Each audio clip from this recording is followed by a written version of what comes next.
If this was you, I understand 100% because this was me. I got a decent job. I'm going to work every day. I'm making money. But at the end of the day, when I look at my account, I don't have money. It's like I can never get ahead. It don't even make sense. In this episode of Deshane McKenzie TV, you're about to find out about some of the strategies that the richest people in the world use. So you're not only aware of it, but you're able to take some of those strategies and be able to use it in your own life. So you can look back at what you cleared year after year and see that you continue to make more and more money. So stay tuned.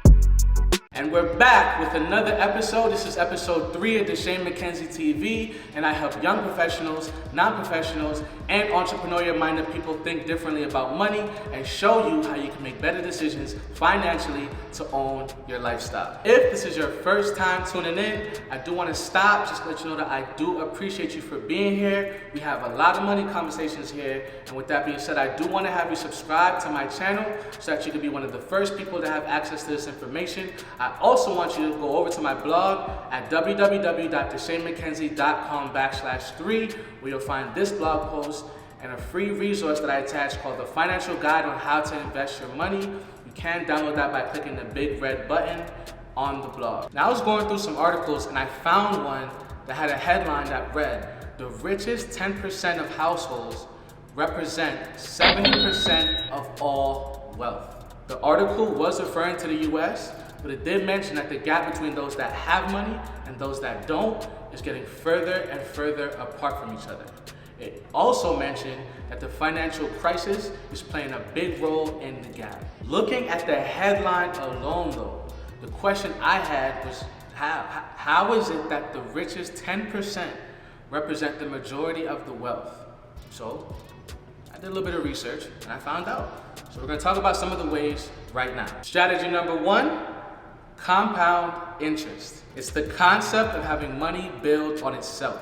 An example of this is with the snowball effect, where you start small, but over time it gets larger without you having to put any more physical energy into it as it rolls down the hill. Except in our case, it's money building on itself. And there's different investments you can get an ROI on. Like there's the Forex market, there's the banks, which most of you are probably familiar with, and there's also the cryptocurrency market, and that's just to name some. The return on investment does depend on a couple different things, but the main thing that I would say depends on the most is how much you have to start with at the beginning. So now I'm going to give you a quick example of how compound interest works. So for this example, with the numbers I'm using, it is going to be so that's easy for you to understand, but do know that with the Forex market, with the trillions of dollars that goes to the market a day, it definitely is possible for you to make more money than what I'm about to say. So let's say, for example, you come to me, you mention me, you say, Deshane, look, I got $3,000 and I want to invest in the Forex market. What do I do? I'm going to say, all right, cool. I'm going to plug you into the experts. They're going to give you alerts. You plug that into your MetaTrader 4 app, which I will go over in a different video for sure. At the end of it all, after a year with that $3,000, you make 10% ROI on your money. That means that if you start with the $3,000, at the end of the year, you make $300 profit, leaving you with $3,300 in your wallet. Then let's say, because after that you're looking at it, it's like, okay, I made $300 just by doing that. All right, let me leave it in for another year. So another year goes by, you get an alerts from the experts, you're putting them in, and you get profit. At the end of the year, you make another 10% ROI on your money. That now means that you made another $330 that you can add to your account, which totals $3,630 for the 2 years you've had your money compounding on itself. So going back to the point I said earlier and how it applies to this now, the rich get richer through compound interest mainly because they have a bigger capital to invest at the beginning. And I don't mean that because you're where you're at, wherever you're at in your financial situation, that you cannot start now. The whole point is to start wherever you're at, and even if you got to, set some money aside so that you can add that towards what you already have monthly, so that you can compound your money and eventually get to the point where you have a lot more money to play around with. And another reason why the rich use this strategy as well is because at the end of the day, when you have this working for you, it doesn't have to take up all your time. You can have this working for you on the side while you focus on the main thing. Strategy number 2, specialized skill. You ever wondered why in North America it takes 8+ years to become a doctor? Or why that if you have a business, 70% of them fail in their first 10 years? One main reason is because there's a certain set of skills that a person has to have in order to be successful in that field. So whether we're talking job positions or being the CEO of a business, you get paid based off of the problems that you're able to solve. So for example, someone that went to school to specialize in the brain to become a neurologist is gonna make more money because they're saving someone's life over a receptionist that's gonna be taking calls and making appointments. Mainly because the problems that they have to solve on a day-to-day basis is a lot bigger. A business owner has to create a system that runs as smoothly as possible and solves problems day-to-day that benefit not only the consumer, but also people in his or her organization. Strategy number 3, when people panic, the richest people in the world see it as an opportunity. So we've seen this in the past with the recession, and we're seeing it now that COVID-19 is here. So if you look outside, you see that the whole world is shut down. You can't go outside. Toilet paper is one of the main things you gotta be looking for that's sold out everywhere. People are realizing that their jobs are not as secure as they thought it was. And if you look back at the recession that happened in 2008, you'll see that everything sold at a cheap price. So what do I mean by everything? I'm talking things like houses, investments, anything that people had their money into to get a profit from. And why they do this? Because the economy crashed and they had to get whatever money they could get out of it to be able to survive. Why do rich people love this? Because the whole world is literally on Black Friday. You could get anything on a Black Friday sale. So what do rich people do?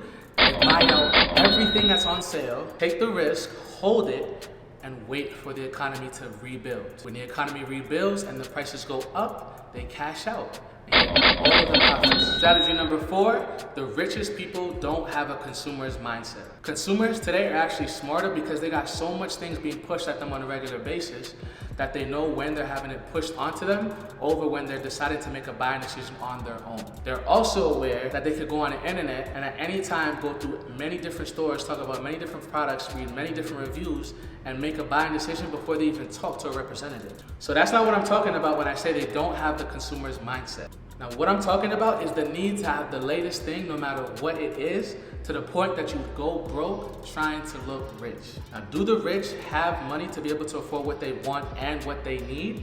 Yes, but that's the point. They don't go broke trying to look rich. Because at the end of the day, it's not what you make, it's what you keep. So if you make $1 million and you spend $1 million on nothing, what you got?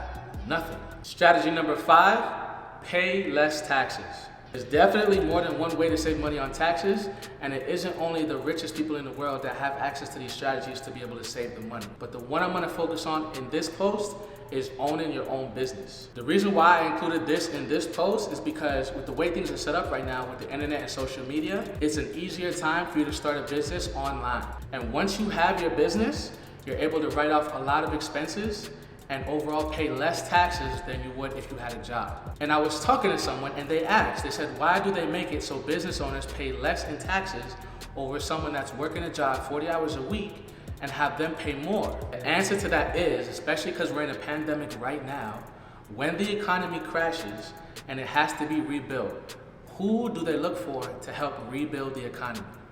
Business owners. If you are a business owner, there's going to be less taxes to pay for you because you're doing what? You went out, learned a skill, and you are now providing an opportunity for other people to make money and essentially build the economy back up. So we've reached the end, but if you don't remember anything else, I want you to remember this. I got you.